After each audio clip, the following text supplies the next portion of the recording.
Dustin mentioned a couple of weeks ago that I had written a book called A Matter of Time. And A Matter of Time, the premise of the book is that we're living in a culture right now that we can no longer just have the mindset that we're raising kids. That in this culture, we have to change that mindset that we're raising leaders. I don't know about you, but when I'm sending off my kids to middle school or high school, I don't want my kids following their peer groups. I want their peer groups following them. And that is intentional and just pouring into our kids in the right and proper way. Someone also asked, why were you so motivated in writing about parenting? And here's the reason why. Because of one statistic, and it keeps growing year after year. But it says 75% of our church kids that are raised right here in our church, that when they reach 18, they leave our house, go off to college, go to a university, that 75% of them will walk away from the church and walk away from God. What they're doing is they're denying the power of their salvation and their baptism. And guys, last year, 1.1 million church kids walked away from their faith. And we're losing this battle. But I can tell you this, we can win the battle. And today could be a start of us really understanding, or this whole series, and moving in the right direction and really changing the course of all of that. When I wrote the book, I wrote about 5 character traits that I believe that from the time they're born until they're 18, that if you'll talk about these 5 things in a Bible story that is attached to each one, that when they reach 18 and they walk out your door, they will be so grounded that there will not be a university professor, there will not be a peer group that is able to pull them away from the foundation in which you have set in their lives. And so whenever we think about legacy, legacy is kind of the umbrella over the whole series that we have. Because legacy is the transference of what is in you as a mom, what is in you as a dad, transferring that into our children. And that's why that it's so important for us as godly parents and grandparents that daily we're highly aware of being closer and closer to Christ every day, the nature of who he is. So in the next few moments, I want to talk to you about one of the character traits that I have written on, and I've chosen one that will include every single person in this room. And the title of this message today is The Lost Character Trait, Honor. I think all of us are aware that we're living in a culture of dishonor. Every day on talk radio, cable network, social media, there are attacks, slander, character assassinations. And somehow in a very short amount of time, we have justified hating anyone that disagrees with us. And our kids are standing by, they're listening, they're watching, and they're learning that they too can dishonor anyone in authority over them as long as they dislike them or they don't approve of what they're saying. The reason why that honor is disappearing out of our culture is because we have prioritized individualism, that we have labeled that as a virtue to strive for. But anytime that we begin to focus on me, it's all about mine and what I want and my needs. What happens is anytime we focus on self in any society, more than the common good of the people, it's the crumbling of that society. And it's exactly what we're watching take place right now. When I was writing this chapter on honor, on Sunday mornings I would walk out into the atrium and I would just find random people. And I would say, hey, can you help me for a moment?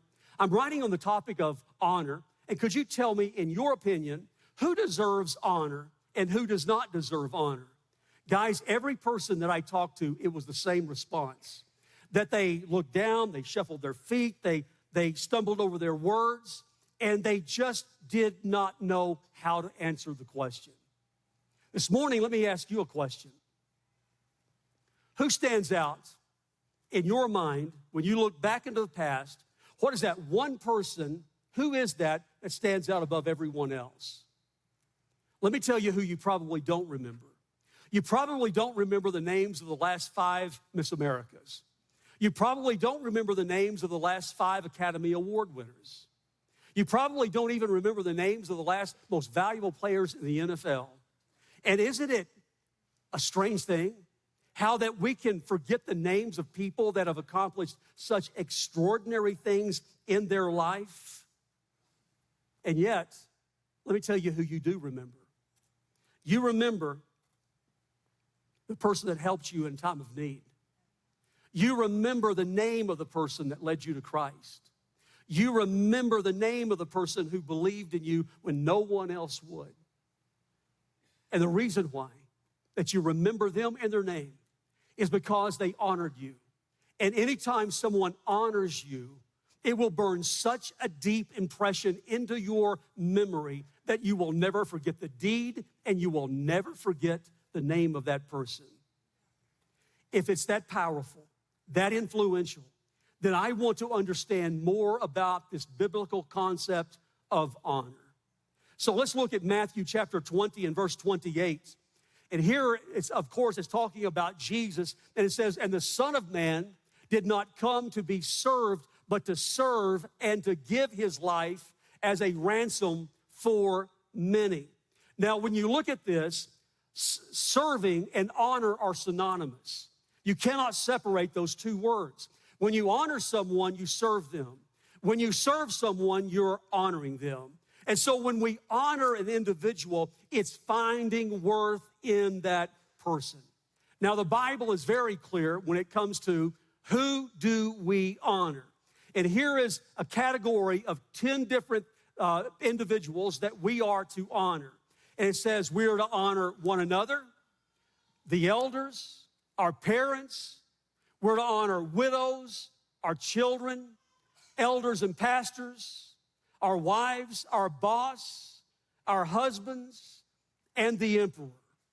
If you notice, it's a command that there are no ifs, ands, or buts about that. There's no escape clause from this, that these are the people that we are to honor. Now, Peter in the Bible jumps on this and talks about honor. And here in 1 Peter 2:17, I want to read to you what he says. He says, show proper respect to everyone, love the family of believers, fear God, and honor the emperor. Now, I want you to look at this again. Show respect to everyone, love fellow believers, fear God, and then there's this last statement, honor the emperor, that when I read it, I feel like he was just trying to throw in one more thing, just to make it a little bit longer. It's just kind of a random and honor the emperor. Well, it wasn't random. It was highly intentional and well thought through. Let me give you the historical background of who the emperor was as he wrote these words. It was Nero. Nero was a perverted madman. He was twisted. He was sick. And he was putting hundreds and thousands of believers to death every single day. That he did not just want to execute Christians, but he wanted to torment them, torture them in the most horrible ways into their death. Can you imagine Peter standing in front of a crowd like I'm standing in front of you? And he tells them, and honor the emperor. How would you feel sitting there? And your own mother had been dragged out of her house for no other reason than declaring that Jesus Christ is Lord and God. And they take her out of the house and they beat her. And then they nail her to a cross. And then they pour hot tar all over her body and they lift up the cross and they set it on fire and they use her as a human torch to light one of Nero's drunken parties. And when you think about Peter standing there and saying, and honor the emperor, that it's absurd and it's so unreasonable and it doesn't seem logical. Now today, where we live in 2024, we're getting ready to gear up for another presidential election. Every one of us know, and every one of us have said it, that every year that passes by, it becomes more polarizing than the year before. And what Peter was talking about, he was saying it doesn't matter to us who the leader is. You see, the leader can be President Bush, President Obama, President Trump, President Biden. He said that in those positions, we are to show honor to them. And the tension here is that the Bible also gives us the right to disagree, to strongly disagree with their decisions and their policies and their moral beliefs. We have the right. You know, one of my favorite holidays is Thanksgiving. There's something about Thanksgiving that is just very, very special. I think it comes down to that one point during the day when everybody gathers around the table and then the feast is brought out, and this is my favorite food all year long. I mean, Kay goes all out in making this as special as she can, and it is absolutely delicious. All laid out on the table, but what makes it even more special is that the people sitting around the table are the people you love more than anyone else in the world. As you're sitting there having a great time, enjoying the food, the conversation, the laughter, have you ever noticed that every family seems to have that one crazy Uncle Larry in the family? Have you ever noticed that? And where all of a sudden the conversation is so good, and then he's got to bring up politics and his crazy conspiracy ideas. And the more he talks, the more passionate he becomes. And then around the table, the conversation heats up, emotions are inflamed, and what Peter was saying is, be careful. Be careful. Don't get pulled into those kinds of conversations, because anger and hating and defaming is the culture of the world, but it is not the culture of the believer. So here is the biblical mandate for every one of us as believers when it comes to honor. Here it is. We are to honor all people regardless of their behavior. Guys, that is a hard pill to swallow. That doesn't even seem logical. Because what we want to say is, I would honor my father if he deserved to be honored. I would honor my mother if she would ever come back and apologize to me for how she treated me when I was a child. But the person standing in front of you, they may be anti-God, anti-church. They may be anti-everything that you stand for. You have no respect for them whatsoever. But at that moment, you have to shift from natural eyes to spiritual eyes, and all of a sudden, everything changes. Because the person you are looking at, again, no respect for them, and yet understanding that they have been formed, created, and designed by the image of God. He has placed his own image in them, and the Bible said that when he created them, he crowned them with glory and honor, meaning that they are the crown jewel of creation. You see, we honor all because as believers, we have the understanding that we're able to look beyond bad behavior to one who has been knitted together in their mother's womb, who is fearfully and wonderfully made. And we value what God values, and we see what God sees. Today is the 3rd anniversary of our youngest son, Brandon, his wife, and their kids, and starting a church in Washington, D.C. So today they're celebrating their 3rd anniversary. Because they are out there, Kay and I are in D.C. fairly often. We love walking the streets, seeing the sights, but one of their main ways of travel is their metro. It's their underground subway system. You'll come to the metro sign, and then what you will do is descend down the long flight of stairs into the underground. As you're going down, many times you'll pass by homeless people. As you get down into the concrete chambers where the trains run, many times people will bring an instrument and they will pull it out of the case, put the case out in front of them, and then they'll play the music, hoping that you will so enjoy it that you will throw a few coins in as you go by.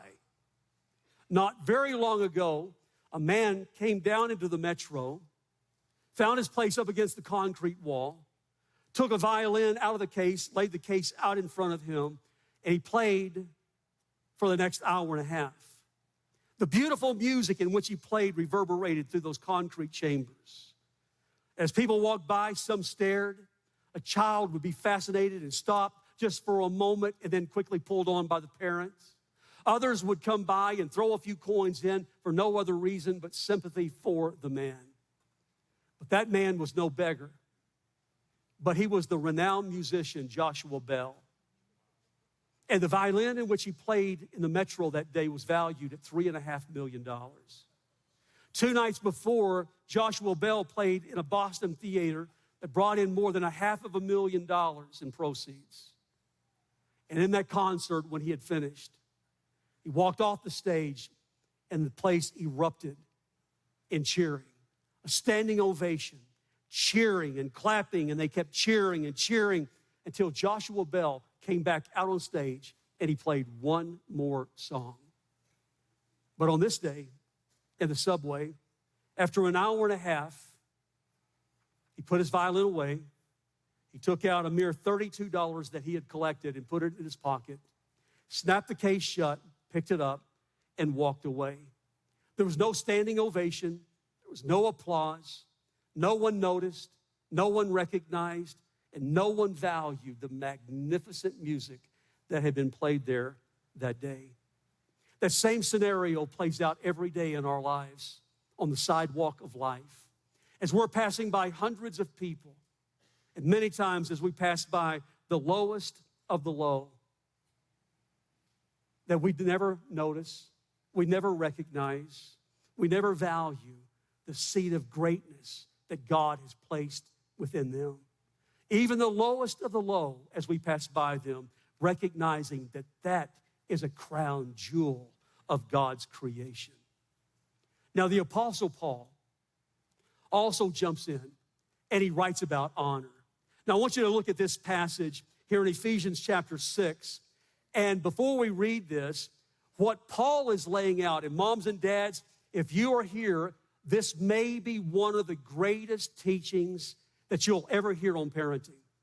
And every time we hear someone talk about parenting, it seems like we always go to this passage. But guys, as long as I have heard this being taught, I don't know if I have ever heard anyone teach it in its fullness. Let me read it to you. Children, obey your parents. Obey in the Lord, for this is right. Honor. Honor your father and mother.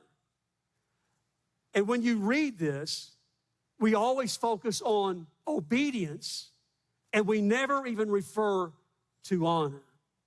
Because most parents understand obedience.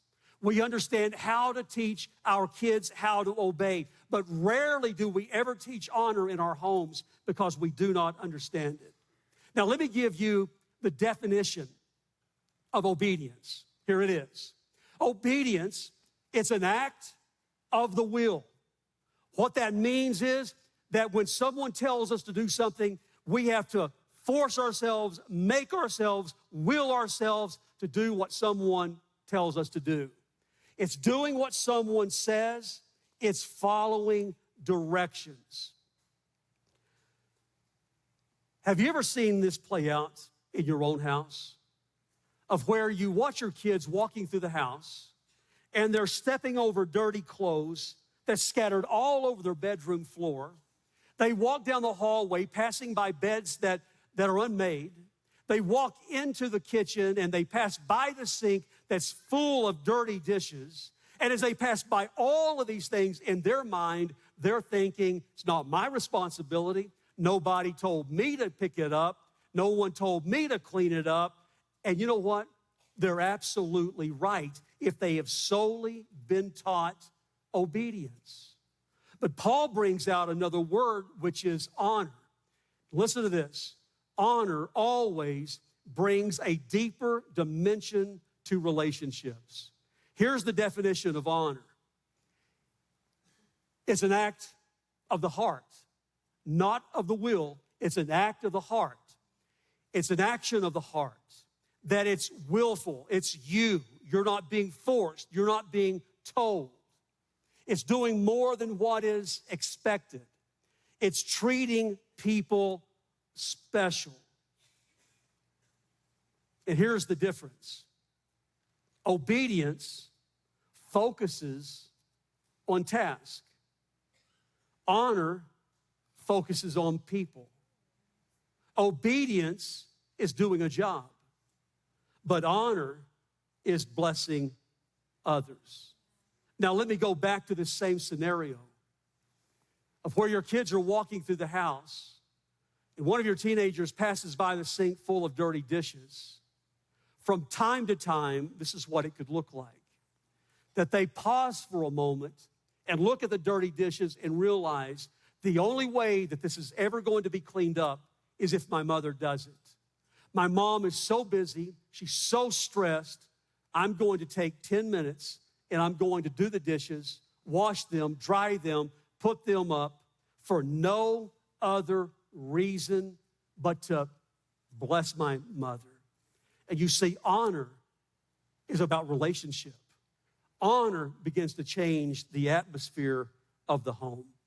Let me give you a couple of very easy ways to add honor into your household. Have you ever experienced anything like this of where I remember when our kids were teenagers and where I was working 8, 9 hours a day and you pull into the driveway, you just kind of deep breath, just so glad to be home. You get out of the car and you walk through the front door and you start passing by family members. And as you're passing by, someone is watching television on the couch. Another one is doing homework at the dining room table. Another one is playing video games. And as I walk by, I barely get a grunt out of anyone. And I think, does anyone even care that I have come home? Well, guys, we've got a little dog named Dixie.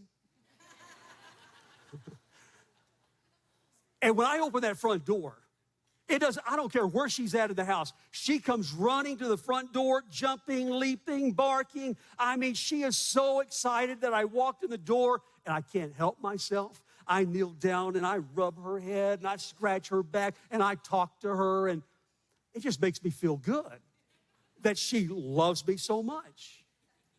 Well, I know dogs can overdo it because a few minutes later I can go into the kitchen, sack up the trash, take it out the front door to the side of the house, throw it in the dumpster. I've only been gone 5 minutes. Open that door, it's the same scene all over again. She comes running and jumping, barking and leaping.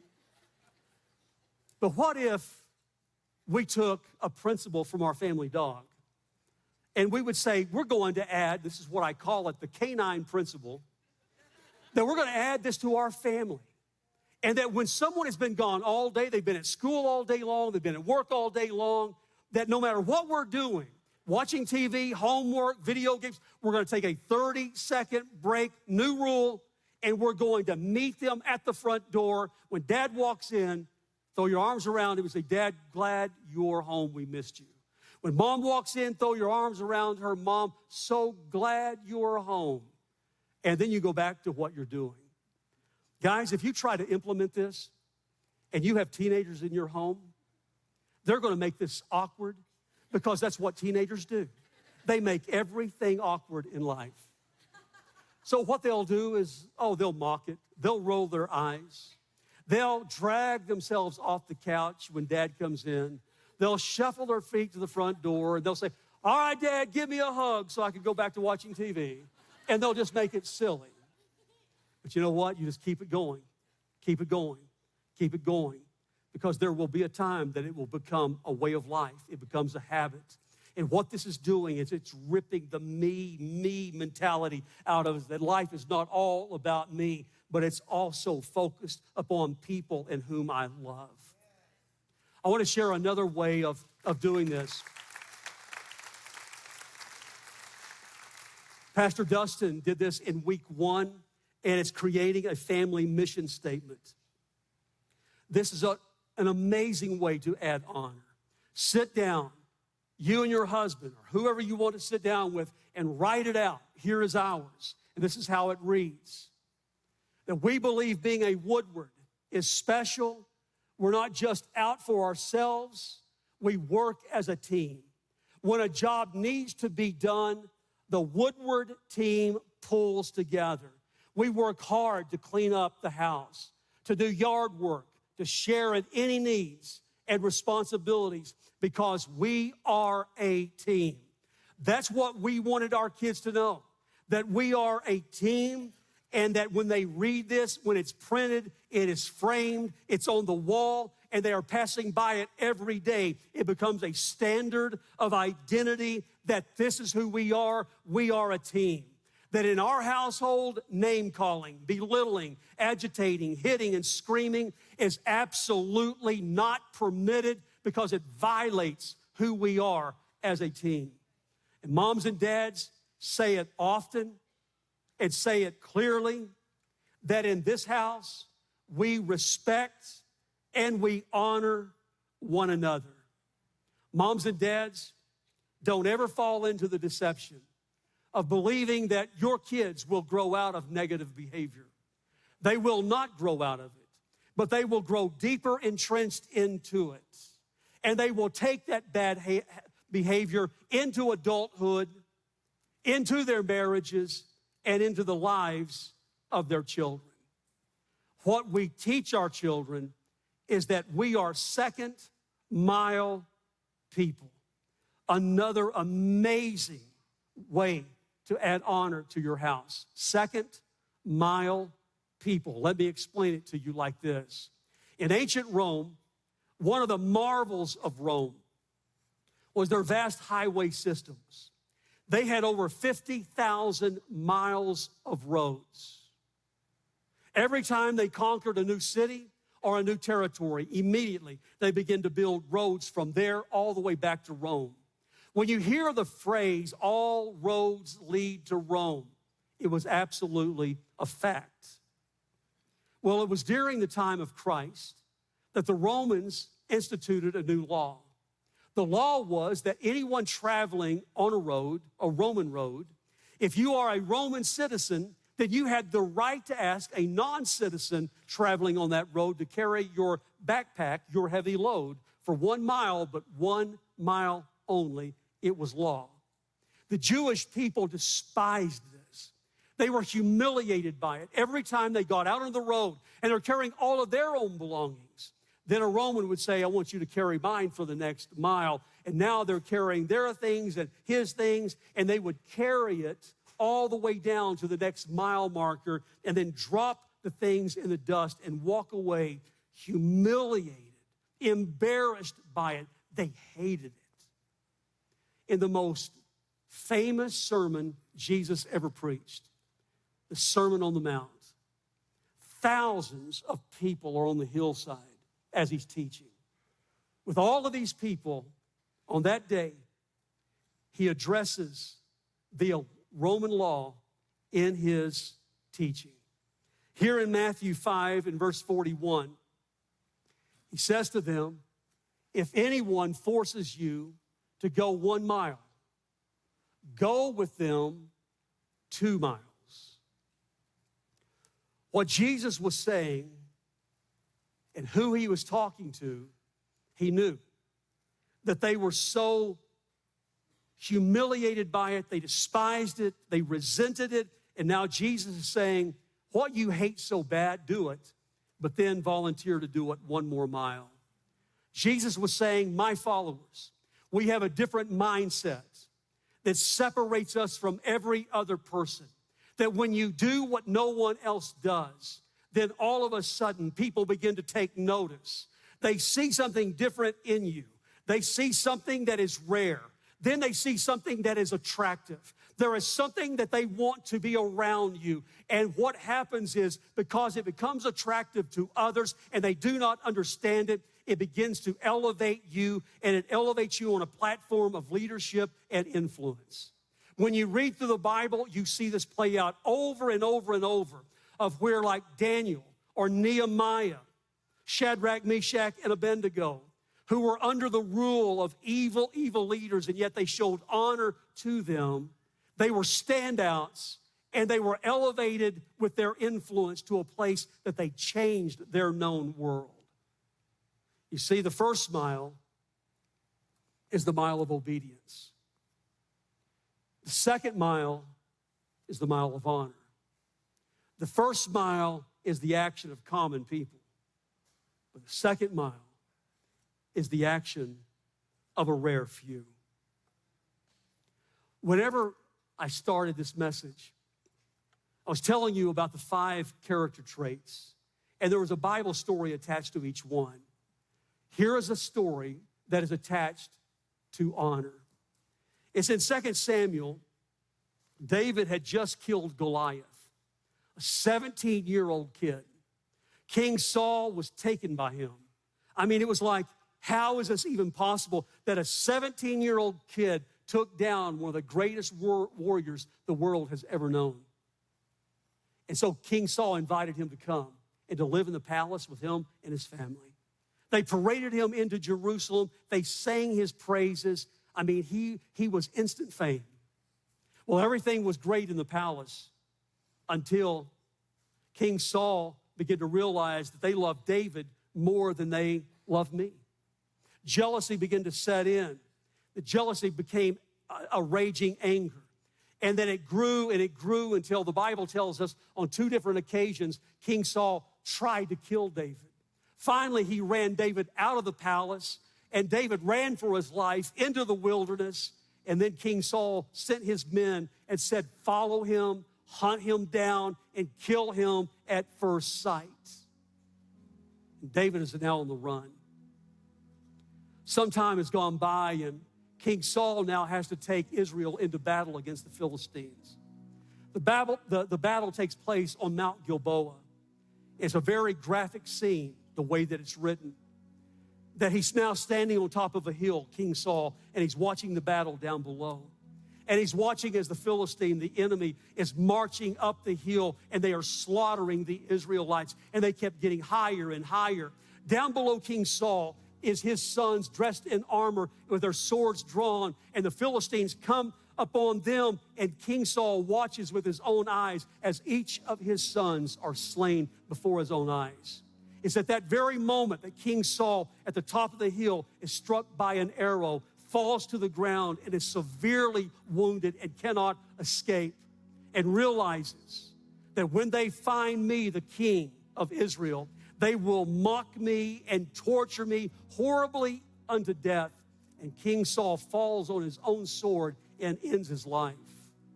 Word quickly goes back to Jerusalem that their king and all of his sons have been killed in battle, and there is no leadership. And panic struck Jerusalem, wondering if the Philistines were now going to come upon them. And everyone panicked, started grabbing a few of their belongings, running for their lives. The place was total chaotic. Now, in the palace, there was a 5-year-old boy whose name is Mephibosheth. And he's King Saul's grandson, who's been taken care of by the nursemaid. In the chaos, everyone panicking, she scoops this 5-year-old up in her arms, and she starts running with everyone else. As she's running down those stone steps, she trips and falls with him, and when she falls, they're trampled by the crowd behind them, and the little boy is so badly injured that he'll never walk again in his life. Now, many years have passed. Now David comes in as the new king of Israel. He's walking through the palace, reminiscing, remembering what it was like so many years ago when he was just a kid and when he was there. And then all of a sudden, he thought, what happened to that 5-year-old boy, King Saul's grandson? Whatever happened to him? He began to inquire about that, and no one knew. And it was a few days later that someone came back to David and said, we located him. He lives in this little small community called Lodabar, which means the land of nothing. It's the most severely poverty-stricken area of Israel, and that's where he lives. And David summoned him to the palace. David's men went to Lodabar, picked him up, and carried him all the way to Jerusalem, came into the palace, laid him on the floor in front of David and the throne. And this man is trembling on the floor, physically trembling in fear, because he knows why he's there. Because David is about to execute him. David is going to end the family line of King Saul once and for all, because Mephibosheth has heard the stories of his grandfather, of how cruel and abusive he had been to David. And now trembling in fear, knowing that this is it, David slowly rises out of the throne, steps forward, and looks at him laying on the floor. And he says, Mephibosheth, do not fear. I'm not here to harm you. But because I honor your grandfather, King Saul, I honor you. And I want to tell you today, I'm going to restore everything that you have lost. Your land, your wealth, your life. And I want you to know, again, because I honor you, you're going to eat at my table for the rest of your life. You're going to eat at the king's table as long as you live. Wow, what a story. To sit on the side of your child's bed and tell them that story. And then say to them, and who's your Mephibosheth? Who is it at school that sits off by themselves in the cafeteria? Who is that one that everyone mocks and makes fun of?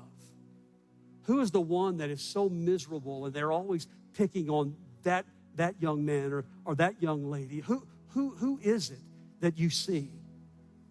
Because you see, as you talk to your child, you know what no one else knows. You see what no one else sees. Because when you look at them, you see one who has been magnificently created in the image of God, of where there is a seed of greatness that is in them. And by your kind words, pulling them in, befriending, being kind, you can restore everything they have lost in life. That's the power of honor. Honor. We don't honor because of bad behavior. We honor because they are created in the image of our God. I'd like to ask all of you to stand here. If you're in Maui or at North, I would like for you also to stand to your feet. If you'd bow your heads and close your eyes, I would like to pray for you today. We're closing out an amazing series on family life. Today, as we're closing out on parenting, I would like to pray over all of you today, and parents and grandparents, and that God would bring a heavy anointing upon all of us. And so would you join with me, and as we bow our heads,